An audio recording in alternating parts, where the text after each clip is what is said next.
visa services. Don't settle for the second best.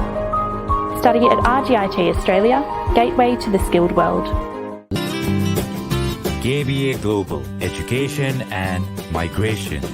Lotus Smart, our expertise will ensure you get the optimum results. Grace International, Education and Migration, connecting life and learning since 2006. Mates International Education and Visa Services, serving international students since 2007. नमस्कार दर्शकहरू, तपाईहरुलाई स्वागत छ एमएनटीभी अस्ट्रेलियाको यो कार्यक्रममा र हामीहरूले यसअघि नै वाचा गरे अनुसार यो जुन एउटा अभियान चलिरहेको छ विश्वभरि हरेक वर्ष हुने गर्दछ 16 दिनसम्म महिला हिंसा अन्त्यका लागि विभिन्न गतिविधिहरू आयोजना हुन्छन्। हुन त वर्षभरि नै विभिन्न कार्यक्रमहरू विभिन्न संघ संस्थाहरूले गरिरहेका हुन्छन्, तर यो एउटा जुन 16 दिन भनौं करिब 2 साता भन्दा बढी समय यही विषयमा केन्द्रित रहेर महिला अधिकारका विषयहरू, उनीहरूका विरुद्ध हुने हिंसाका गतिविधिहरूलाई अन्त्य गर्नका निम्ति विभिन्न गतिविधि त्यसैगरी विभिन्न खाले कार्यक्रमहरू आयोजना हुने गर्दछन्। हामी यति बेला अस्ट्रेलियामा छौं र अस्ट्रेलियामा रहेका नेपाली समुदायका दिदीबहिनीहरूको समस्या र त्यसैगरी उनीहरूको समाधानका लागि गरिएका विभिन्न गतिविधिहरूमा आज हामी केन्द्रित हुनेछौं र आज हामीले गेस्टको रूपमा एनआरएन अस्ट्रेलिया नारी निकुञ्ज अस्ट्रेलिया की संयोजक सन्ध्या शाहलाई हामीले निम्ति आएका छौं। त्यसैगरी भिक्टोरियामा रहेको एउटा सिबिओ दिदीबहिनी समाज भिक्टोरिया की अध्यक्ष जमुना पराजुली पनि हामीसँग हुनुहुन्छ। म सुरुमा उहाँहरु दुवैजनालाई स्वागत गर्दछु र साथसाथै अस्ट्रेलियामा नेपाली समुदायका महिलाहरूको अवस्थाका विषयमा आज हामी चर्चा गर्नेछौं। त्यसैगरी समस्याहरू आइसकेका बखतमा त्यसलाई समाधान गर्न चाहिएका कदमहरूका विषयमा कुराकानी गर्नेछौं। साथसाथै यो 16 दिने अभियानमा केही त्यस्तो विशेष कार्यक्रमहरू भइरहेका छन् भने तिनलाई पनि आजको हाम्रो छलफलमा समावेश गर्नेछौं। सुरुमा म दुवैजनालाई स्वागत गर्न चाहन्छु। सुरुवात गरौं जमुनाजीबाटै। जमुनाजी, स्वागत छ तपाईलाई यो कार्यक्रममा र नमस्ते चिरञ्जीवीजी। यहाँ यो एमएनटीभी हेरिराख्नुभएका सम्पूर्ण दर्शकहरूमा मेरो हार्दिक नमस्कार। सन्ध्याजी, स्वागत छ यहाँलाई पनि। नमस्कार चिरञ्जीवी दाइ र एमएनटीभीलाई थ्यांक यू सो मच र यो टिभी कार्यक्रम हेरेर बस्नुभएका सम्पूर्णलाई फेरि पनि नमस्कार। यो जुन अभियान चलिराखेको छ 16 दिने अभियान,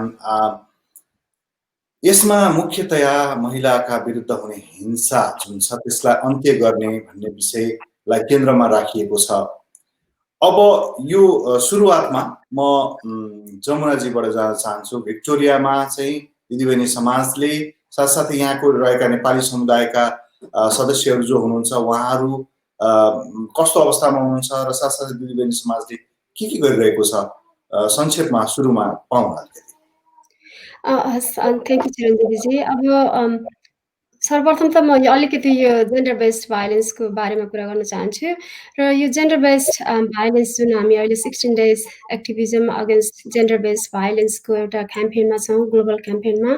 र यो क्याम्पेन भनेको चाहिँ खासै भन्यो भने भाइलेन्सको विषयलाई लिएर हाम्रो जनसमुदायमा, हाम्रो परिवारमा र प्रत्येक इन्डिभिजुअलमा एउटा जनचेतना जागरण गर्ने हो र भाइलेन्सको एउटा डिभास्टेटेड इम्प्याक्ट जुन हाम्रो परिवारलाई परेको छ, हाम्रो कम्युनिटीलाई परेको छ, त्यसैगरी अब प्रिभेन्सन, भाइलेन्स प्रिभेन्सनको उसमा चाहिँ कस्ता खालका कार्यक्रमहरू भइरहेका छन् र कस्तो कार्यक्रमहरू हामीले गरिरहेका छौं हाम्रो आफ्नो लेभलबाट भन्ने कुराहरूलाई जानकारी दिने एउटा समय हो यो अहिले 16 डेज एक्टिभिजम।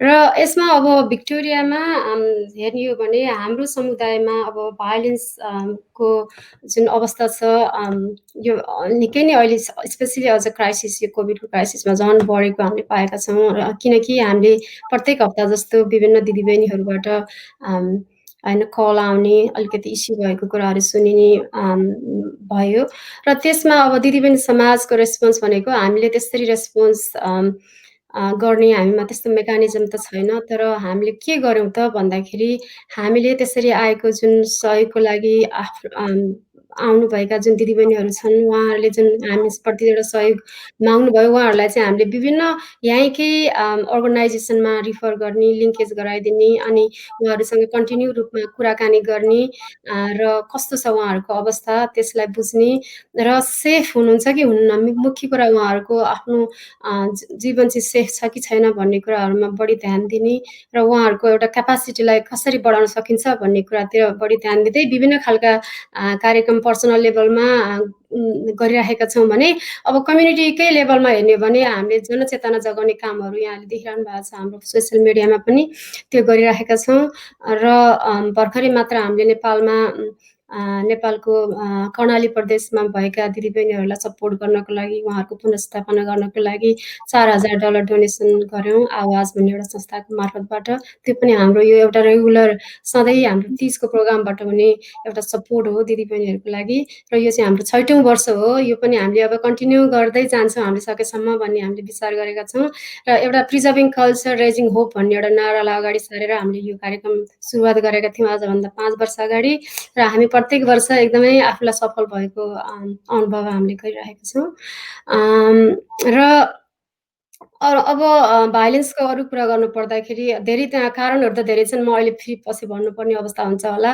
तर अब साँच्चीकै भन्ने हो भने जेन्डर इनइक्वालिटी जुन हाम्रो सोसाइटीमा हाम्रो कल्चरमा छ त्यो नि मेन ड्राइभर छ भाइलेन्स देखिएको छ एक किसिमको महिला र पुरुष बिचको जुन भिन्नता छ हेर्ने दृष्टिकोण छ हाम्रो कल्चर छ त्यो नि मुख्य एउटा कजको रूपमा देखिएको छ र यसको लागि चाहिँ अब मुख्य यो 16 डेज एक्टिभिजमले त्यो एक किसिमको भिन्नताको दूरीलाई कसरी छोट्याउने त भन्ने किसिमबाट त्यस्तो खालको अवेरनेस प्रोग्रामहरू संसारभरि नै गरिरहेको छ र त्यसै बिचमा हामीले अब अस्ट्रेलियाको कन्टेक्समा हेर्ने हो भने चेन्ज द स्टोरी भन्ने एउटा फ्रेमवर्क छ अस्ट्रेलियन गभर्मेन्टको त्यसैमा अलाइन भएर दिदीबहिनी समाजको पनि एउटा हाम्रो वान अफ द स्ट्राटेजी चाहिँ प्रिभेन्सन अफ फ्यामिली भाइलेन्स भन्ने छ र प्रिभेन्सन चाहिँ कस्तो भन्दा तिनै जुन जेन्डर ड्राइभर्सहरूलाई चाहिँ जुन कजले गर्दा भाइलेन्स भइरहेको छ तिनीहरूलाई नै च्यालेन्ज गर्ने होइन कसरी त्यसलाई हुन नदिने त भन्ने किसिमबाट मुख्य चाहिँ हाम्रो प्रिभेन्सनमा फोकस छ अहिले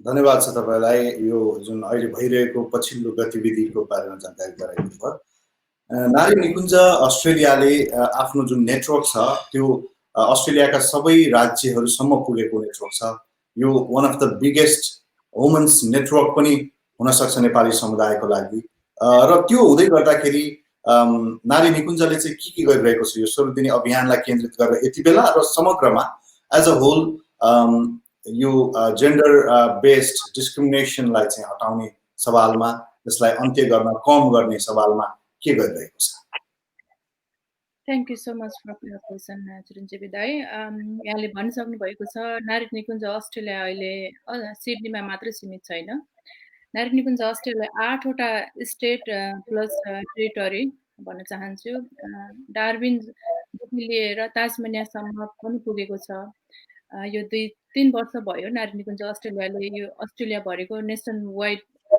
मा यसको हाँगा फैलिसकेको छ र विभिन्न स्टेटमा विभिन्न कार्यक्रमहरू वर्षभरि अब हाम्रो यो नयाँ नेतृत्व बनिसकेपछि र अहिलेसम्म कुनै पनि एक्टिभिटीहरू खाली भएको छैन र फोकस भनेको महिलाहरू सम्बन्धी मात्रै हो र यसको मुख्य उद्देश्य भनेको महिला सशक्तिकरणका लागि नै स्थापना भएको हो प्रवासमा भए पनि यसमा एनआरएनएको मात्रै एउटा संस्था थियो तर यसलाई अब वुमेन पार्टिसिपेट र वुमेन इम्पावरमेन्ट सम्बन्धीलाई फोकस गरेर अस्ट्रेलिया मात्रै नभएर नेपालमा पनि विभिन्न काम गरिरहेको छ यहाँहरूलाई अवगत नै छ र म के जोड्न चाहन्छु भन्दाखेरि हाम्रो यो नयाँ नेतृत्व भयो 2019 मा जुलाईपछि अहिलेसम्म हामीले गरेका गतिविधिदेखि लिएर अहिले 16 दिने महिला हिंसा विरुद्धको अभियानसम्ममा हाम्रो फोकस भनेको महिलाहरू सशक्तिकरण र महिला हिंसा सम्बन्धीका अवेरनेस कार्यक्रमदेखि लिएर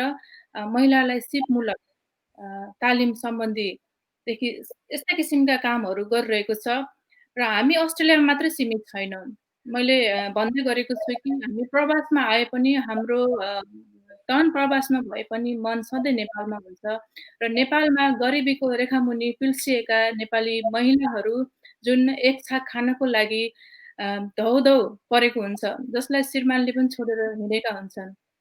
स्वास्थ्य, शिक्षा, सिप विभिन्न काममा नारी निकुञ्ज अस्ट्रेलियाले सहयोग गर्दै आएको छ। भर्खरै पनि हामीले नेपालमा जुन कोभिडबाट इम्प्याक्ट परेका महिलाहरू, बालबालिकाहरू एक गाँस खानको लागि 4 घण्टा लाइनमा बस्नुहुन्थ्यो पशुपति एरियामा र त्यसैको लागि मध्यनजर गर्दै नारी निकुञ्ज अस्ट्रेलियाले 1 हप्ते रिलिफ प्याकेज हामीले आयोजना गरेका थियौँ डिभाइन पाथ को तर्फबाट र त्यहाँ भएका बालबालिका महिलाहरू र समग्र जनहरूलाई चाहिँ 1 हप्तासम्म हामीले पनि अलिकति भए पनि राहत पुर्याउन सक्छौँ कि भनेर त्यो प्याकेज गरेका थियौँ। यसै गरेर तुरुन्तै अस्तिकै कुरा हो, हाम्रो चितवनमा महिला पुष्टिमूलक र महिला अवेरनेसका कार्यक्रमहरूको प्रपोजल आएको थियो। त्यसको लागि पनि हामीले एग्रिमेन्ट जस्तो फन्ड सपोर्ट गर्ने भन्ने त्यो एग्रिमेन्ट भइसकेको छ र नेपालमा भएका क्रियाकलापहरूको बारेमा म अहिले पछि जानकारी पनि दिने नै छु र अहिले जुन 16 दिने महिला हिंसा 16 डेज अफ एक्टिभिजम 2020 लाई म एकैबद्धता जनाउँदै नारी निकुञ्ज अस्ट्रेलियाको तर्फबाट र मेरो व्यक्तिगत तर्फबाट यसलाई एकैबद्धता जनाउँदै अहिले हाम्रो म भन्छु कि 16 दिनमा मात्रै हामीले कार्यक्रम गरेर हुँदैन। हामीलाई त 365 दिन नै हामीले यसमा खटिरहेका छौँ। स्पेसली गर्दाखेरि हामी वुमेन फोरम भनेकै वुमेनकै लागि भनेर स्थापना भएको हो।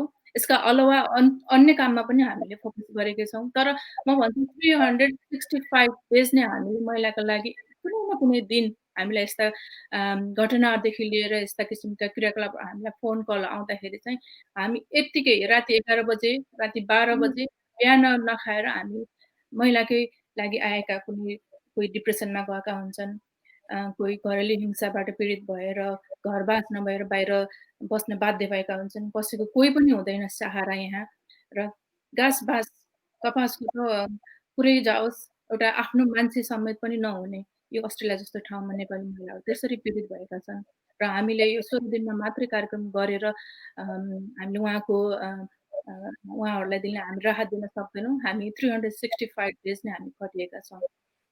पक्कै पनि अघि मैले सुरुवातमै पनि भनेको थिएँ कि यो एउटा 16 दिने अभियान चाहिँ चेतना फैलाउने एउटा कडी र सबैजना एकताबद्ध भएर एकैपटक एउटा आवाज दिने माध्यम बनेको छ।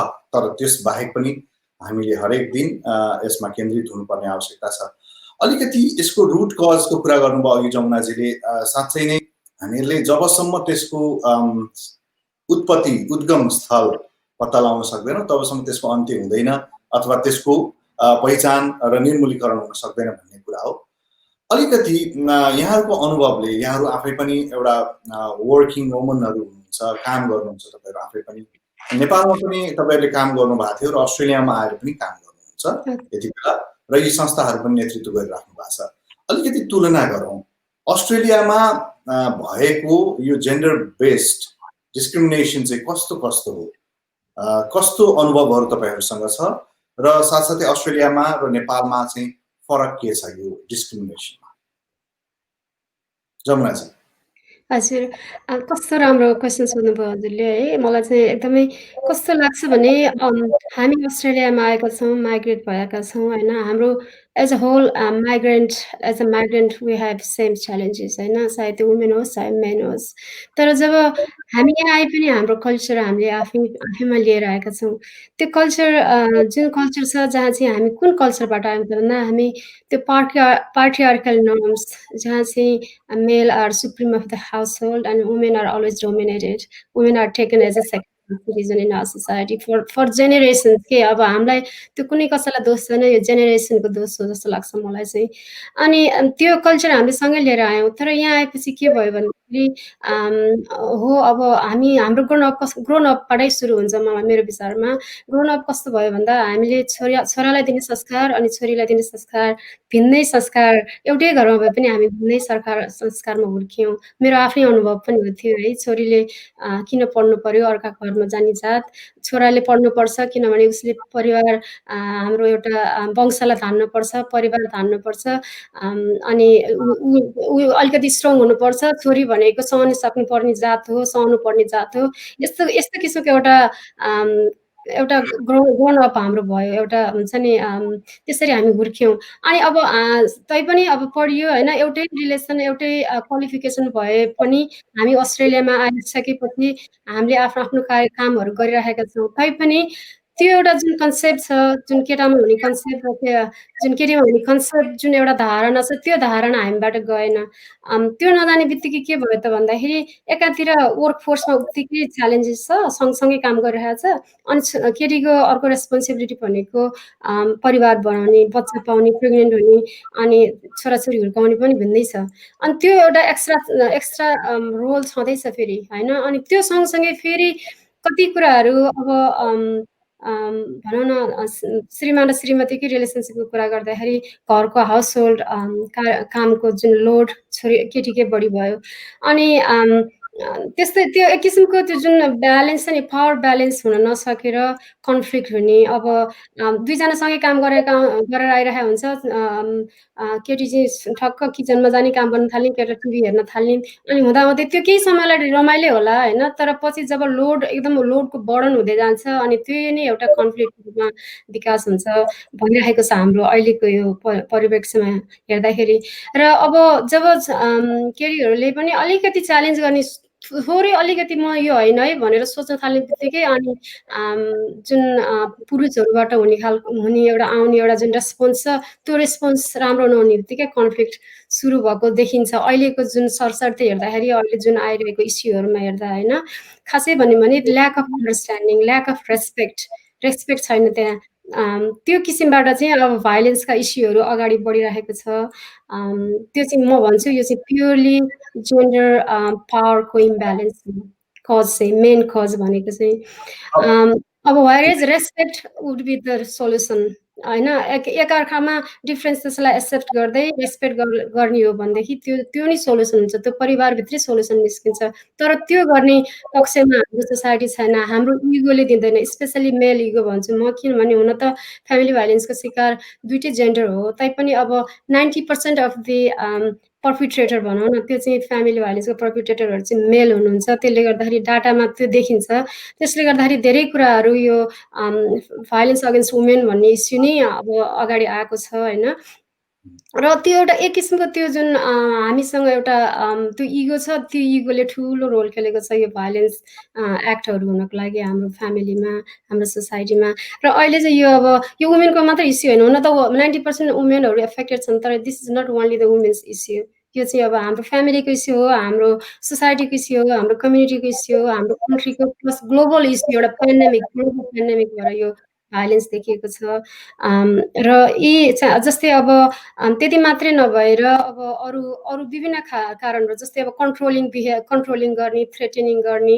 अब भाइलेन्सको फिजिकल भाइलेन्सलाई मात्रै हामीले ठुलो देख्छौँ, तर त्यो मात्रै नभएर भर्बल एब्युज हुन्छ नि, इमोसनल एब्युज, साइकोलोजिकल एब्युज, विभिन्न खालका भाइलेन्सहरू का टाइप्सहरू छन् यो कन्टेक्स्टमा हेर्ने हो भने। तर त्यो कुराहरू हामीले नगर्ने देख्छौँ। एउटा जब फिजिकल भाइलेन्सको एउटा इस्यु आउँछ अनि मात्रै यो चाहिँ भाइलेन्स हो भन्ने कुरा रिकगनाइज भएको छ। हामीले भाइलेन्सलाई पनि राम्रोसँग रिकगनाइज गर्न सकिरहेका छैनौँ, हाम्रो अन्डरस्ट्यान्डिङमा त्यो पनि आइरहेको छैन। त्यसैले यी कुराहरू नै मेरो विचारमा चाहिँ हुन्छ नि भाइलेन्सको मेन ड्राइभर्स अथवा कजेस हुन् जस्तो लाग्छ अहिलेको हाम्रो परिप्रेक्ष्यमा। र अहिले हामीसँग आइरहेका केसहरूसँग कुराकानी गर्दाखेरि पनि यिनै कुराहरू आउँछन्।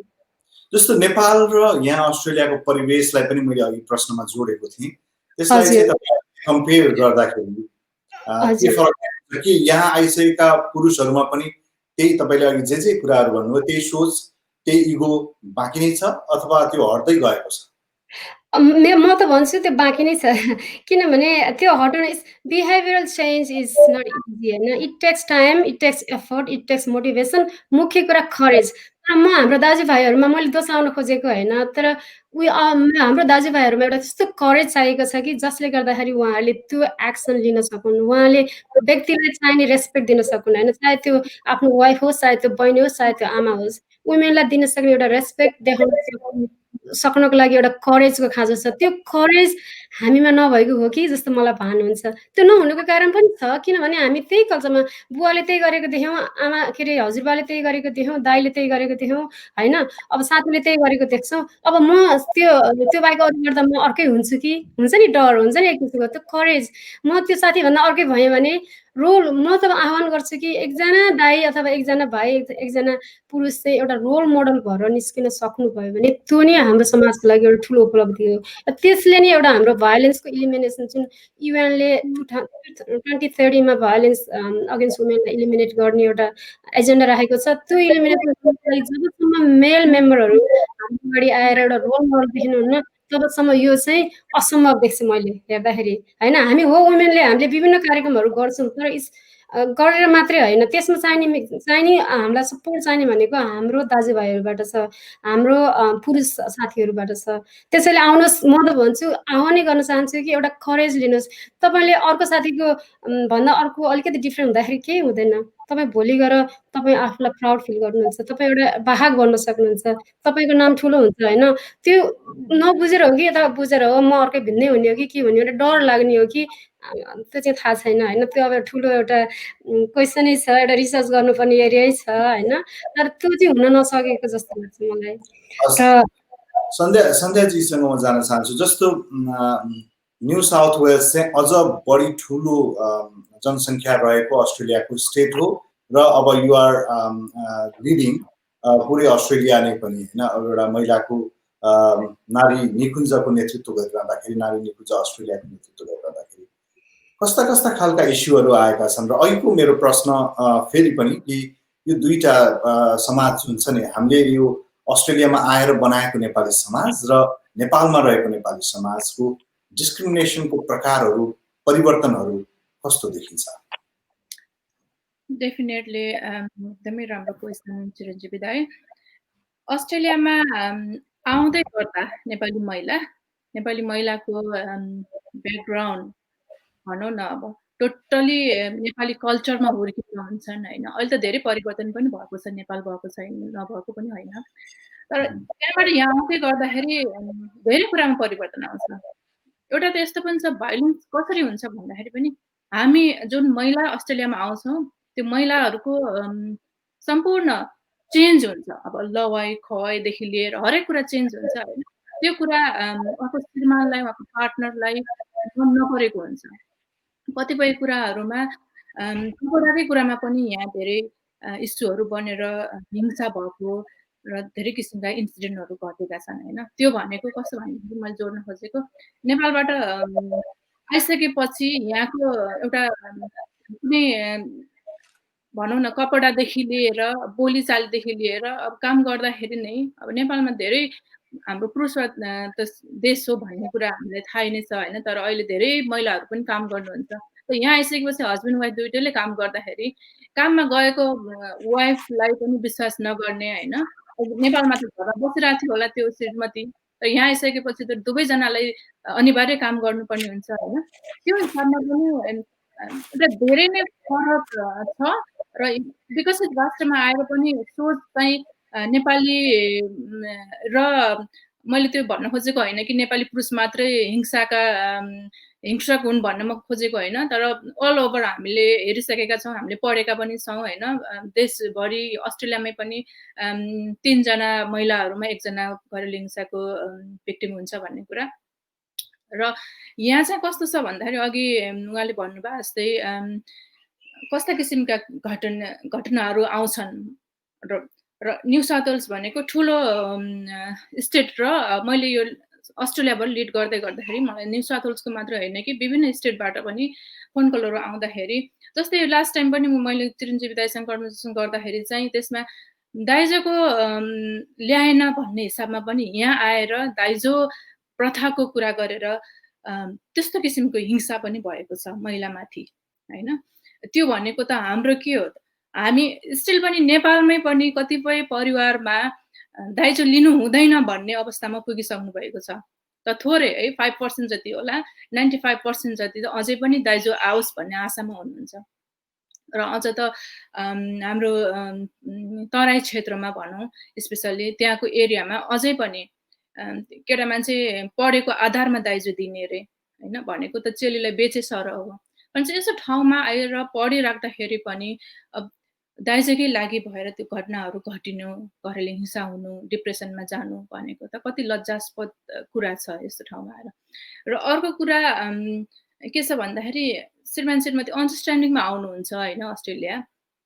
के छ नेपालको सरसल्लाह अनुसार अरूले दिने एडभाइस अनुसार के हुने रहेछ भन्दाखेरि श्रीमान पढ्ने, श्रीमती पढ्ने, श्रीमान चाहिँ काम गर्ने। किन केटा मान्छे भएपछि अलि धेरै काम गर्ने हुन्छ, अलि पैसा कमाइन्छ। श्रीमती चाहिँ 20 आवर्स गरे पनि उसले पढ्छ भनेर त्यो अन्डरस्ट्यान्डिङमा यहाँ आउनुहुन्छ होइन। तर जुन सहमति हुन्छ यहाँ ब्रेक हुन्छ कि आइसकेपछि। कसरी भन्दाखेरि त्यो इगो हर्ट हुने। श्रीमती पढ्न गएको छ, युनि गएको छ, कलेज गएको छ, उसले 20 घण्टा मात्रै काम गरेको छ भन्ने हुन्छ होइन। भोलि ऊ पढेर डिग्री लिएला, तर मेरो श्रीमानको के भन्छ, मेरो अवस्था त उही छ, म त काम मात्रै गरिरहेको छु भन्ने हुन्छ। अनि अर्को हामीलाई लेडिजको मात्र होइन कि पुरुषहरूको पनि फोन कल आउँछ है। एकचोटि मलाई के भएको छ भन्दाखेरि एक्सपिरियन्स, फोन गर्नुभयो, उहाँको कुनै केटीसँग अब अफेयर थियो अथवा लिभिङ टुगेदर थियो होइन। उहाँले चाहिँ ममाथि भाइलेन्स भयो भन्नुभयो, कोर्टमा गएको छ केस, मलाई सपोर्ट गर्नको लागि तपाईँहरूको संस्थाबाट लेटर चाहियो भन्नुभयो होइन। उहाँको केस भन्दाखेरि यहाँको विदेशीसँग उहाँको म्यारिज काइन्ड अफ म्यारिज जस्तो भएको रहेछ। उहाँ चाहिँ पुरुष, नेपाली पुरुष होइन। किनकि कस्तो कारण हो त भन्दाखेरि उहाँले भन्नुभयो आफू काम गर्दै थियो, ऊ पढ्दै थियो, त्यो कारणले गर्दाखेरि पनि यहाँ के मिलेन। पछि त्यो घटना हामीले सपोर्ट गर्न सकेनौँ। हामीलाई हाम्रो के कारण भन्दा हामीले लेटर लिएर हामीले सपोर्ट गर्ने होइन, हामीले भिक्टिमलाई कहाँ जाने त, कहाँबाट सेवा लिने त भन्ने चाहिँ हामी एउटा ब्रिजको काम हो हाम्रो होइन। मैले चाहिँ उहाँहरूको केस के हो भनेर मैले डिटेल्समा जान्न चाहिँ चाहेन। मैले के भने तपाईँ कानुनी रूपमा सल्लाह लिनु र हामीले यस्तो लेटरहरू लेखेर तपाईँलाई सहयोग गर्न हामी सक्दैनौँ र हामी कुनै पनि यो सेक्टरमा हामीलाई त्यो लेख्नको लागि, लेटरहरू लेख्नको लागि र तपाईँको पक्षमा बोल्नको लागि हामीलाई कुनै अधिकार पनि हुँदैन जबसम्म कि यहाँको सबै कामहरू कानुनी तहबाटै हुन्छ भनेपछि हामीले उहाँ चाहिँ त्यहाँ ब्याक हुनुभयो होइन। मैले के जोड्न खोजेको भन्दाखेरि यस्तै पनि नेपाली श्रीमान श्रीमतीहरू जो आउनुहुन्छ पढ्नुहुन्छ होइन। अनि श्रीमतीले चाहिँ के हुँदो रहेछ, म पढेछु धेरै, मैले डबल मास्टर्स गरेको छु, मेरो श्रीमानले केही पनि गरेको छैन, श्रीमानलाई अन्डरमाइन गर्ने होइन। मैले पुरुष मात्रै हिंसाको व्यक्ति होइन भन्न चाहन्छु, किनकि त्यहाँ छन् थोरै मात्रामा पुरुषहरू चाहिँ भिक्टिम हुनुहुन्छ होइन। तर मैले यो जोड्न चाहेँ कि उहाँहरू यहाँ आइसकेपछि चाहिँ धेरै किसिमले चाहिँ म तल परेको हो कि श्रीमती भन्दा, श्रीमती पढ्यो धेरै माथि गयो भन्ने हिसाबले चाहिँ श्रीमतीलाई पनि मेरो श्रीमानले पढेको छैन, म धेरै पढेको छु, त्यसो भए मैले चाहिँ धेरै ठुलो जब गर्न पाउँछु भन्ने हिसाबले त्यो किसिमले जुन विभेद खडा हुन्छ नि, जुन एजुकेसनमै पनि हो, त्यस्ता किसिमका घटनाहरूले पनि धेरै ठुलो रूप लिएको छ। त्यसपछि सम्बन्ध विच्छेद हुने, हिंसा हुने होइन, कतिपय त नेपालमै फर्किनु पर्ने त्यो किसिमको घटनाहरू छ। म पछि जोड्दै जाम्ला। थ्याङ्क यू सो मच तपाईलाई। पक्कै पनि यो जुन चलिराखेको छ 16 दिने अभियान, यो 16 दिने अभियानमा आज हामी केन्द्रित रहेका छौँ। निकै महत्त्वपूर्ण छलफल हाम्रो बिचमा चलिरहेको छ कि यो 16 दिने अभियानलाई कसरी सफल बनाउन सकिन्छ र नेपालमा रहेको हाम्रो नेपाली समाज र यहाँ अस्ट्रेलियामा बनाएको, हामीले आफैले बनाएको हो नि त यो बनाएको नेपाली समुदाय समाज जुन छ यसमा के फरक आइराखेको छ, यो महिला विरुद्धको जुन हिंसा गरिन्छ त्यसमा अथवा जेन्डर बेस्ड डिस्क्रिमिनेसन जुन छ, भेदभाव छ त्यसमा भन्ने विषय कुराकानी हामीले गऱ्यौँ।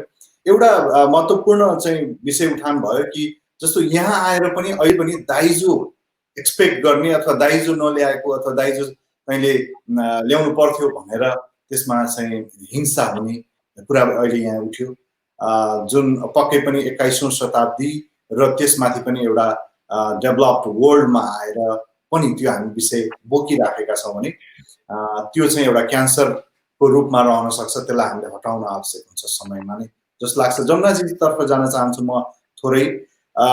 तपाईँले काम गरिरहँदा तपाईँको अनुभवमा चाहिँ के देखिन्छ कि तपाईले कस्ता कस्ता घटनाहरू अहिलेसम्म फेस गर्नु पर्यो र मुख्यतया यो दुईजना भनौँ रथको दुईटा पाङ्ग्रा जुन छ नि यो पाङ्ग्राका बीचमा असमझदारी चाहिँ कहाँबाट सुरु हुँदो रहेछ के पाउनु भएको छ तपाईले तपाईको अनुभवका आधारमा तपाईलाई सुनाइएका विभिन्न घटनाक्रमहरूका आधारमा के भन्नुहुन्छ?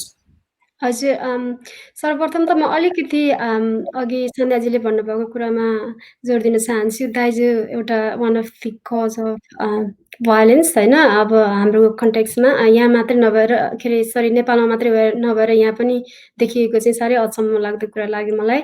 र अघि मैले अलिकति जोड्न के चाहेको थिएँ भने नेपालमा जेन्डर बेस्ड भायोलेन्सको कुरा गर्दाखेरि अरू धेरै कुराहरू सिस्टेमिक छन्, जस्तै गर्ल्स ट्राफिकिङको कुरा होइन, अनि छाउपडी प्रथाका कुरा, फिमेल्स फिटस एबोर्सनको कुरा होइन, ती कुराहरू पनि हामीले एकदमै गहन एउटा ह्युमन राइट भायोलेसन को रूपमा हेर्नुपर्ने हुन्छ। अब हुन त नेपाली गभर्मेन्टले विभिन्न खालका ल पोलिसीहरू ल्याइराखेको छ होइन, तर त्यो कति हदसम्म लागू भएको छैन त्यो आफ्नै ठाउँमा छ।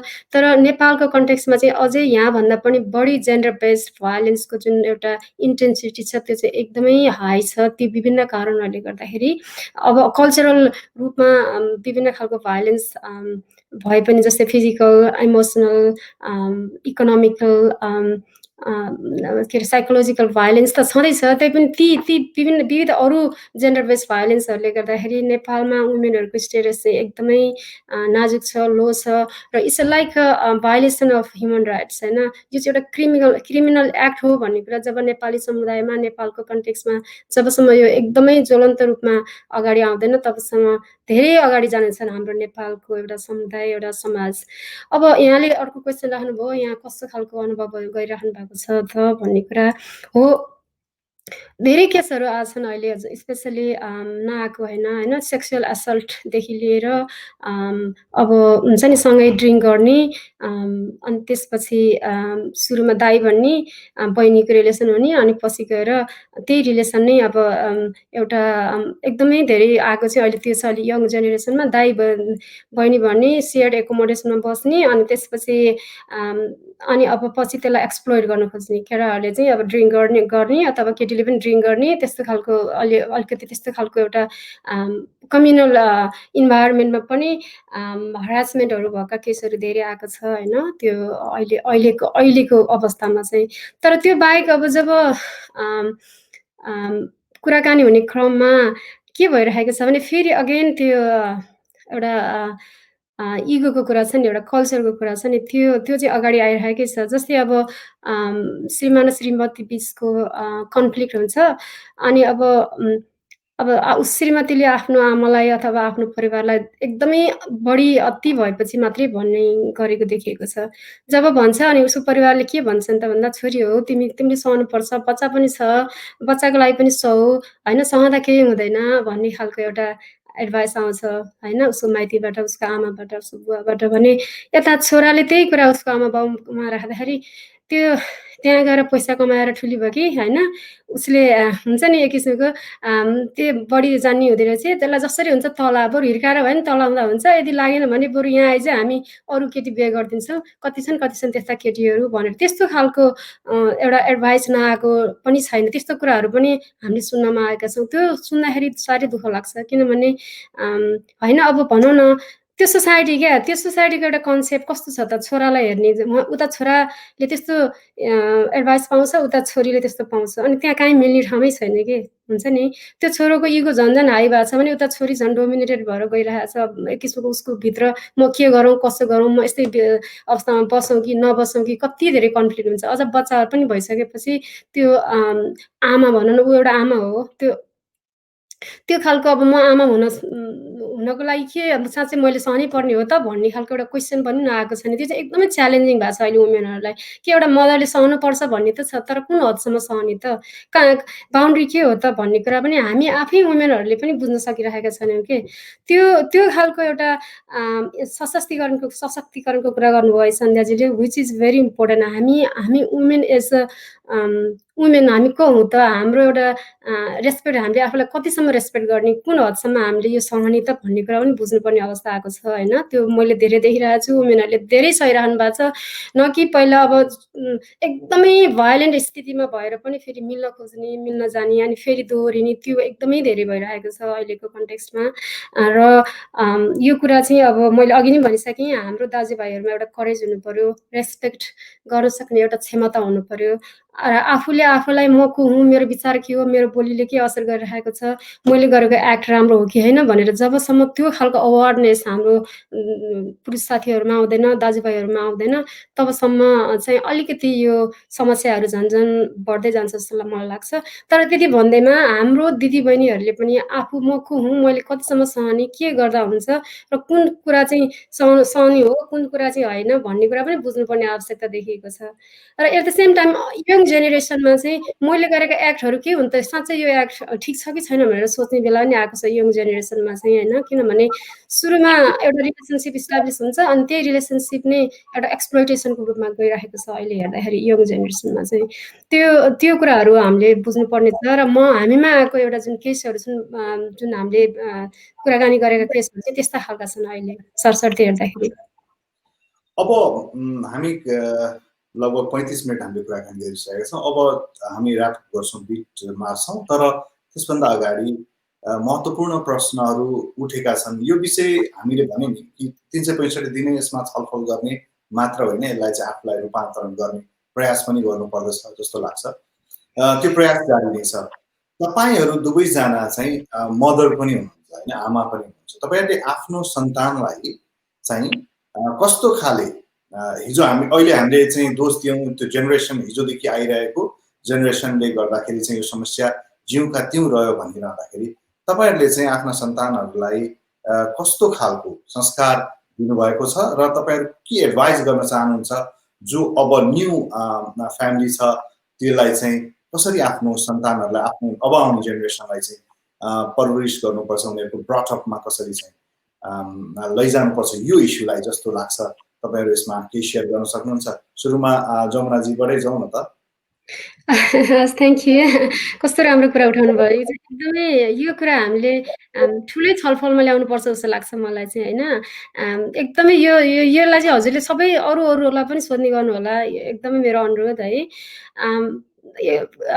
प्रश्न त सोध्नुभयो तर आन्सर चाहिँ जटिलै छ जस्तो लाग्छ मलाई। तर मैले बुझेको अनुसार, मेरो आफ्नो अन्डरस्ट्यान्डिङ भए अनुसार चाहिँ यो फ्यामिली भाइलेन्सको इस्यु चाहिँ हाम्रो टेबलमा कुरा हुनुपर्छ, हाम्रो फ्यामिली डिनर टेबलमा कुरा हुनुपर्छ जस्तो लाग्छ मलाई।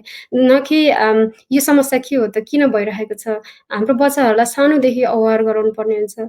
र यति मात्रै होइन, अब हुन त स्कुलहरूमा पनि यसको एजुकेसन भइरहेको छ, तर स्कुलमा पनि हामीले अब एउटा जेन्डर रिलेसनसिपको कुरा त्यो लागू गर्नुपर्ने हुन्छ, त्यो एडभोकेसी गर्ने कुरा भिन्दै छ होइन। तर घरकै कुरा गर्दाखेरि चाहिँ म के पनि भन्छु भने, मैले अस्ति मात्रै मेरो छोरालाई के भन्यो भने, तिमीले पकाउन सिक, किनभने हुन त मैले उसलाई त्यसरी मेरो मनमा लागेर भनेको होइन, पकाउन सिक, पकाउन जाने भन्यो भने तिमी कन्फिडेन्ट हुन्छौ, भोलि तिमीले आफ्नो गर्लफ्रेन्ड, भोलि आउने जुनै पनि तिम्रो साथी छ त्यो उसँग तिमी भर पर्नु पर्दैन। जब सुरुदेखि डिपेन्डेन्ट एउटा रिलेसनसिप इस्टाब्लिस हुन्छ, एकजना केटा चाहिँ केटीसँग डिपेन्डेन्ट हुनुपर्ने अवस्था आउँछ, त्यतिखेरदेखि नै, अथवा केटी डिपेन्डेन्ट हुनुपर्ने अवस्था आउँछ, त्यो नै एउटा कज हो जस्तो लाग्छ मलाई भाइलेन्सको। त्यही भएर को डिपेन्डेन्सीलाई हटाउनको लागि आफ्नो स्किलहरू डेभलप गर्नुपर्छ। बच्चाहरूलाई सानैदेखि सरसफाइ हुन्छ नि एउटा गर्ने, आफ्नो एउटा अर्गनाइज्ड वेबाट कसरी आफूलाई लाने, लाइफ अर्गनाइज कसरी गर्ने,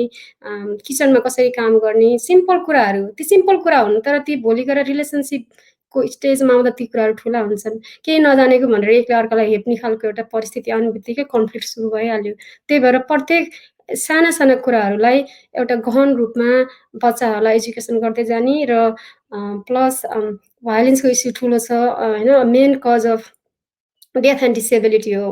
it's a very big cause of death and disability in Australia. Every 1 women die in 1 week because of violence. त्यो कुराहरू कति गहन छ भन्ने कुरा उनीहरूलाई सानैदेखि अलिकति टिचिङ गऱ्यौँ भनेदेखि चाहिँ सायद भोलिको रिलेसनसिप राम्रो हुन्छ होला। र प्लस इक्वल रेस्पोन्सिबिलिटी हो र रेस्पेक्टको कुरा मेन चाहिँ एकअर्कालाई रेस्पेक्ट गर्ने र एकअर्काको डिफ्रेन्सेस हुन्छ भन्ने कुरा अन्डरस्ट्यान्डिङ गर्ने भने कुनै पनि मान्छे एउटै हुँदैन एभ्री वान आर डिफ्रेन्ट यदि हामीले त्यो डिफ्रेन्सेसलाई एक्सेप्ट गरेर त्यसलाई एउटा अपर्च्युनिटीको रूपमा लिएर अगाडि बढ्यो भने चाहिँ सायद हाम्रो बच्चाहरूलाई हामीले त्यस्तो खालको एजुकेसन दियौँ भने उनीहरूको लाइफ चाहिँ राम्रो हुन्छ जस्तो लाग्छ मलाई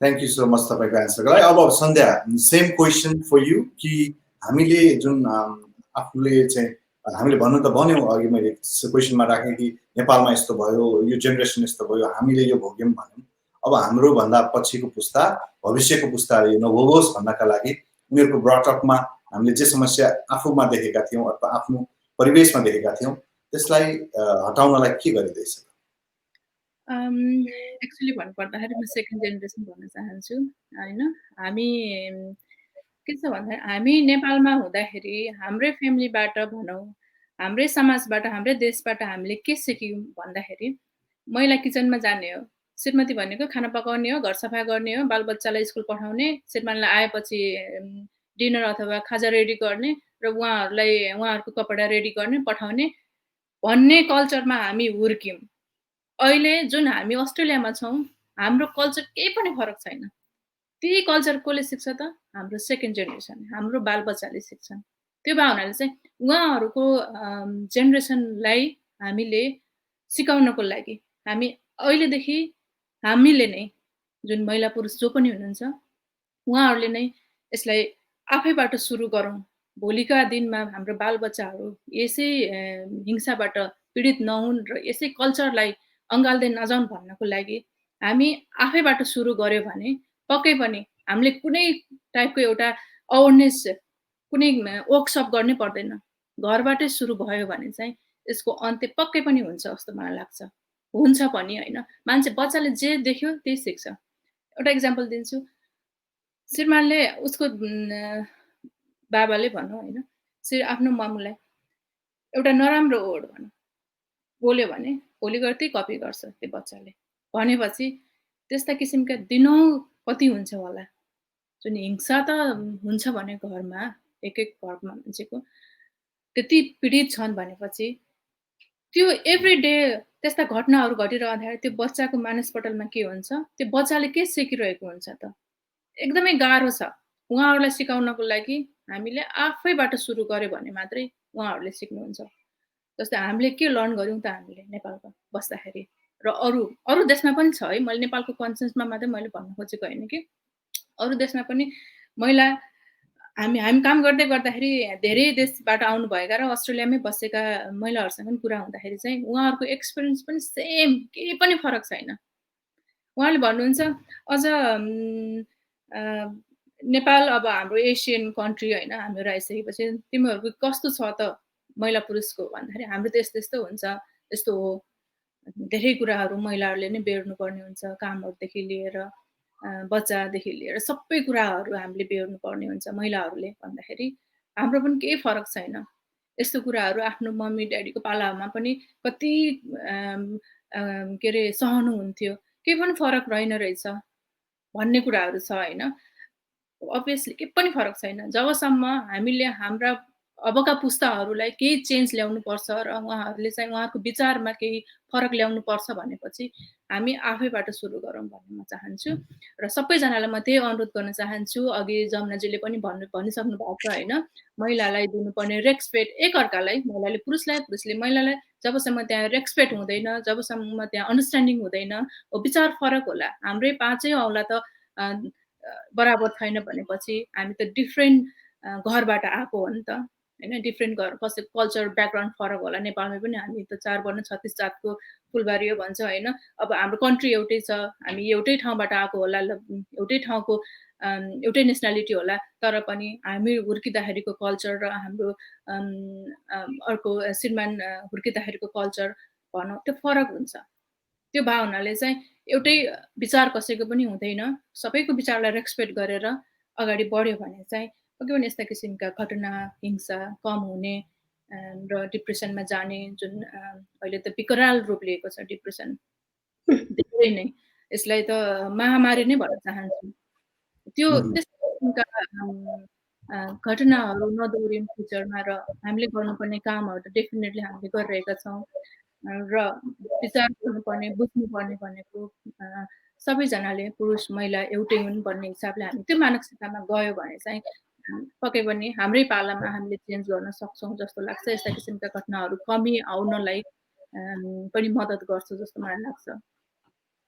थ्याङ्क यू सो मच। तपाईँहरू सहभागी भइदिनु भयो यो कार्यक्रममा। तपाईँहरूलाई धन्यवाद दिन चाहन्छु। सँगसँगै त्यसभन्दा अगाडि चाहिँ के तपाईँहरू मेसेज दिन सक्नुहुन्छ? अस्ट्रेलियामा मुख्यतया अस्ट्रेलिया मात्र नभएर एमएनटी अस्ट्रेलिया विश्वभरि हेरिन्छ, पुरुषहरूलाई तपाईँहरूको मेसेज के हुन्छ अन्त्यमा? कि यो जुन जेन्डर बेस्ड डिस्क्रिमिनेसन छ यसलाई अन्त्य गर्नका लागि उहाँहरूको भूमिकाका सम्बन्धमा या तपाईँहरूको आफ्ना सन्देश के हुन सक्छ दिन सक्नुहुन्छ? Thank you so much.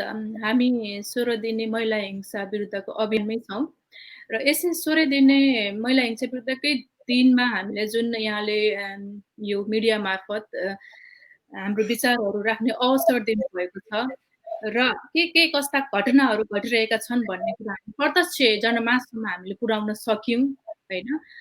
यो कुनै हामीलाई यो बहस गर्नको लागि धेरै टाइम चाहिन्छ, हाफ एन आवर 40 मिनट्समा होइन हामीले कुराहरू समेट्न नसकौँला, तर पनि केही हदसम्म हामीले समेटेका छौँ र यो सबै कुनै पनि कुराहरू मिनिमाइज गर्नको लागि एकजनाले मात्र सक्दैन होइन, महिलाले मात्र सक्दैन। अर्को कुरा हाम्रो एनआरएनए अस्ट्रेलिया महिला फोरम छ होइन, हामी महिला फोरमले मात्र महिलाका सम्बन्धी काम गरेर मात्रै हुँदैन होइन, त्यहाँ धेरै अर्गनाइजेसनहरू छ यहाँ अस्ट्रेलियामा, नेपाली अर्गनाइजेसनदेखि अब बाहिर कन्ट्रीहरूकोदेखि उहाँहरूको डिफ्रेन्ट आफ्नो तरिकाले गरिराख्नु भएको छ होइन, तर हामीले आफ्नो कम्युनिटीलाई फोकस गरिरहेका छौँ होइन, कम्युनिटीकै लागि हामीले अर्गनाइजेसन खडा गरेका छौँ। त्यसको मतलब चाहिँ वुमेन फोरमले मात्रै वुमेन अर्गनाइजेसनले मात्रै हामीले काम गरेर हुँदैन समाधान। यसमा हात साथमा साथ दिएर सबै अर्गनाइजेसन, महिला पुरुष, दाजुभाइ दिदीबहिनी सबैजनाले हामी एकसाथ अगाडि बढ्यौँ भने पक्कै पनि हाम्रो जुन लक्ष्य छ हामीले पुरा गर्न सक्छौँ र एकजना र एउटा अर्गनाइजेसनलाई मात्रै यसको मात्रै काम हो भनेर त्यो नसम्झिदिनु होला भन्ने म अनुरोध गर्दछु। र विशेष गरेर अहिले पेन्डेमिकको सिचुएसन छ होइन, नेपालमादेखि लिएर विभिन्न देशहरूमा अस्ट्रेलियामै पनि महिलाहरू धेरै पीडित हुनुभएको छ यसमा विभिन्न कारणले। त्यो कारण अहिले सकभर हामीहरूले चाहिँ विभिन्न कामहरू गर्दै गर्दा अर्गनाइजेसनहरूलाई म अनुरोध गर्न चाहन्छु होइन, गभर्मेन्ट यहाँको एम्बेसी, जनरल कन्सुलर सबैलाई म के अनुरोध गर्न चाहन्छु भन्दाखेरि ठुलो बहस गरौँ, हामीसँग कोलाबोरेसन गरौँ, काम गरौँ। दिदीबहिनी समाजलाई पनि म अनुरोध गर्न चाहन्छु, नारी निकुञ्जको हरेक स्टेटमा नारी निकुञ्ज छ, वुमेन फोरम छ, एनआरएनए अस्ट्रेलियाको पनि त्यत्तिकै सहयोग छ र एम्बेसी, जनरल कन्सुलरदेखि लिएर यहाँ सयौँ सङ्घ संस्थाहरू छन्, मिडिया छ, उहाँहरू सबैजना हामी एकसाथ भएर महिलाका निम्ति केही गरौँ, बालबालिका निम्ति केही गरौँ र यी समाजमा बढिरहेको यो अस्ट्रेलियामा नेपाली समाज घटनाहरू पनि बढिरहेका छन् र समस्या झन् बढेका छन्। यसलाई न्यूनीकरण गर्नको लागि हातेमालो गरौँ भन्ने म अनुरोध गर्दछु। र सबैभन्दा ठुलो कुरा महिलाले केही गर्न सक्दैन भन्ने अन्डरमाइन नगरिदिनु होला भन्न चाहन्छु, किनकि म यसमा जुन जोड्न चाहन्छु कि महिलाहरू हामी कम छौँ कम्युनिटी अर्गनाइजेसनमा, ठुल्ठुलो अर्गनाइजेसनहरूमा महिलाहरूको मात्रा पार्टिसिपेट हुन सकेका छैनन्। त एउटा त प्रवासमा निकै कठिन छ, मेरो एक्सपिरियन्स पनि म सुनाउँछु यहाँहरूलाई। जस्तो कि कुनै पनि कार्यक्रम होस् होइन, जेसुकै होस् हामीलाई सबै व्यवहार धानेर निस्कनुपर्छ घरमा, बालबच्चादेखि लिएर होइन, त्यो हाम्रो कर्तव्य। हाम्रो छुट्टै आमाको अट्याचमेन्ट छुट्टै हुन्छ र यति गर्दाखेरि पनि अब ठुल्ठुलो अर्गनाइजेसनमा महिलाहरूको सहभागिता कि महिला क्यापेबल छ, महिला वुमेन फोरममा मात्र सीमित हुनु हुँदैन भन्ने म भन्दिनँ होइन। उहाँहरू आफ्नो जेमा इच्छा छ, उहाँले जुन सेक्टरमा, युथ सेक्टरमा काम गर्नु मन छ कि वुमेन सेक्टरमा काम गर्नु मन छ कि होइन, मेन स्ट्रिममा गएर काम गर्नु मन छ कि जेसुकै होस्, तर महिलाहरूलाई निर्णायक तहमा पुर्याउने भनेको एउटा कुनै कोटा दिएर पनि हुँदैन जस्तो मलाई लाग्छ। त यो विचार गरिदिनुपर्छ कि उहाँहरू पनि क्यापेबल हुनुहुन्छ, उहाँहरूले पनि अर्गनाइजेसन लिड गर्न सक्नुहुन्छ र उहाँहरू पनि डिसिजन मेकिङ रोलमा पुगेर काम गर्न सक्नुहुन्छ भन्ने कुरा त्यो ठुलो सोच राखिदिनु होला भन्न चाहन्छु। यही नै हो उहाँहरूलाई अनुरोध। Thank you so much. Jamuna ji के भन्न चाहनुहुन्छ अन्त्यमा? हजुर हजुर एकदमै राम्रो मौका दिनुभयो हजुरले यो डिस्कसन यो आजको यो अभियानलाई होइन अभियानको सवालमा यो डिस्कसन हामीसँग गरेर अथवा यो कुरालाई अगाडि ल्याउने एउटा एमएनटिभीले जुन मौका दियो त्यसको लागि म आभारी छु। र म I 100% agree with Sandhyaji, you know, whatever she said. That's fantastic. But in त्यो बाहेक म के भन्न चाहन्छु भने स्पेसली हाम्रो दाजु यो म के जोड दिन चाहन्छु भने भायोलेन्स अगेन्स्ट वुमेन्स एउटा ह्युमन राइट्स भायोलेसन हो। यो चाहिँ हामी एकजनाको मात्रै समस्या होइन, हाम्रो परिवारको समस्या हो, हाम्रो के आइमाईको मात्रै समस्या होइन, महिलाको मात्रै समस्या होइन, यो पुरुषहरूको पनि समस्या हो, यो देशको समस्या हो र ग्लोबलकै अहिले एउटा ठुलो समस्याको रूपमा देखा परेको छ। 243 मिलियन वुमेनहरू चाहिँ भायोलेन्सको फिजिकल भायोलेन्सको शिकार हुनु भएको छ लास्ट इयर मात्रै, गत 12 महिनामा 1 वर्षमा संसारको ग्लोबल डाटालाई हेर्ने हो भने। र प्रत्येक दिन मोर देन 600 वुमेनहरू चाहिँ यो उसबाट डाई भन्नुको मतलब मृत्यु हुन्छ वुमेनहरूको। यो चाहिँ एकदमै ठुलो इस्यु हो होइन। र यसको लागि अघि सन्ध्याजीकै कुरा गर्दा हामी एकजनाले केही पनि गर्न सक्दैनौँ। हामीलाई ठुलो एउटा यस्तो फोर्स चाहिएको छ जुन फोर्स यति सार्प फोर्सको आवश्यकता छ कि त्यसलाई कसरी अलिकति सुरुवात भएको छ। तर यसलाई अब यो कार्यलाई अगाडि बढ्नलाई हामीलाई ठुलो एक किसिमको कम्बाइन्ड फोर्स चाहिन्छ। त्यो भनेको individual groups, organisation, government, non government र बिग होइन वर्ल्ड वाइड अर्गनाइजेसनहरूले हामीलाई सपोर्टको आवश्यकता परेको छ। र त्यो मात्रै नभएर सबभन्दा ठुलो सपोर्ट भनेको म त के भन्छु भने हाम्रो दाजुभाइहरू, उहाँहरूको मेन्टालिटी, उहाँहरूको एउटा हुन्छ नि सोचाइ, उहाँहरूले देखाउने एउटा श्रद्धा, उहाँहरूले देखाउने एउटा रेस्पेक्ट, उहाँहरूले बोल्ने बोली, उहाँहरूले दिने एउटा स्थान हुन्छ नि। एउटा अघि उहाँले भन्नुभयो वुमेनहरूले चाहिँ डिसिजन मेकिङ गर्न सक्छन्, ठुलो पोजिसनमा जान सक्छन् भन्ने कुरा, एउटा दृष्टिकोण, त्यो खालको दृष्टिकोण अलिकति त्यसमा चेन्जेस आउँदै र एकजना पुरुषले एउटा रोल मोडलको रूपमा आफ्नो परिवारबाट एउटा रोल मोडलको रूपमा निस्किनु भयो भने त्यो नै एउटा इक्जाम्पल भएर त्यो नै एक्सप्यान्ड हुन्छ जस्तो लाग्छ मलाई। जब कुनै मान्छे एउटा पोजिटिभ भाइब लिएर एउटा पोजिटिभ इन्सपिरेसन लिएर अगाडि आउँछ भने त्यो पक्कै पनि हेर्नु त्यो स्पिरिचुअली पनि स्प्रेड हुन्छ, स्पिरिचुअली पनि होल एउटा वर्ल्डमा अहिलेको यो सोसियल मिडियाको हुन्छ त्यसमा जान्छ। त्यसले गर्दाखेरि म त भन्छु हाम्रो दाजुभाइहरू प्लिज आउनुहोस्, अगाडि आउनुहोस्, रोल मोडल भइदिनुहोस्। तपाईँ एउटा स्टेपिङ स्टोन, एउटा यो एउटा ठुलो समस्याको चेन्जेसको लागि एउटा स्टेपिङ स्टोन बनिदिनुहोस्। त्यही नि म यहाँहरूलाई अनुरोध गर्न चाहन्छु। र एट द सेम टाइम दिदीबहिनीहरूलाई पनि म के भन्न चाहन्छु भने आउनुहोस्, तपाईँ चुप लागेर नबस्नुहोस्, तपाईँका यदि समस्या छन् भने कुरा गर्नुहोस् होइन। त्यो कुरा गर्दै तपाईँले एउटा कुरा राख्नुभयो भने भोलि धेरै अरू दिदीबहिनीहरूलाई त्यसले सहयोग मिल्छ भने किन कुरा नगर्ने। र कुरा गर्ने धेरै फोरमहरू छन्। अघि नारी निकुञ्जकै कुरा गर्नुभयो, नारी निकुञ्ज छ, दिदीबहिनी समाज छ, अरू विभिन्न फोरमहरू छन् जहाँ तपाईँले आफ्नो सेफ फिल गर्न सक्नुहुन्छ, सुरक्षित फिल गर्न सक्नुहुन्छ, एउटा सपोर्ट पाउन सक्नुहुन्छ।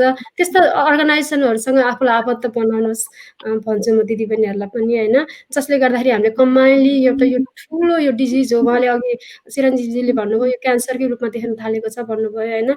It's really it's a cancer of the society होइन। तर यसलाई यो म्यालिग्नेन्ट क्यान्सर हो होइन। अब यसलाई यस्तो उपचार छ है, फेरि जस्तै अरूको क्यान्सरको उपचार नहोला तर यसको उपचार छ, हामीभित्रै छ फेरि त्यो उपचार गर्ने क्षमता हामीभित्रै छ फेरि होइन। तर त्यो क्षमतालाई हामीले कसरी अगाडि ल्याउने त, कसरी त्यसलाई युज गर्ने र कसरी यसको निवारण गर्ने भन्ने कुरा हामीले सोचौँ, विचार गरौँ। यही यहाँहरू सबैलाई अनुरोध गर्न चाहन्छु। हस्, तपाईँ दुवैजनालाई फेरि पनि धन्यवाद दिन चाहन्छु समय दिनुभयो यसका लागि। र फेरि पनि यो विषयमा तपाईँहरूको क्रियाशीलता, तपाईँहरूका कार्यक्रमहरूमा एमएनटिभी अस्ट्रेलिया सहभागी भइरहनेछ। यहाँहरूलाई धन्यवाद दिन चाहन्छु। यहाँलाई धेरै धन्यवाद। Thank you. This program is brought to you by Expert Education and Visa Services. Don't settle for the second best. Study at RGIT Australia, gateway to the skilled world. KBA Global Education and Migration. Lotus Smart, our expertise will ensure you get the optimum results. Grace International Education and Migration, connecting life and learning since 2006. Mates International Education and Visa Services, serving international students since 2007.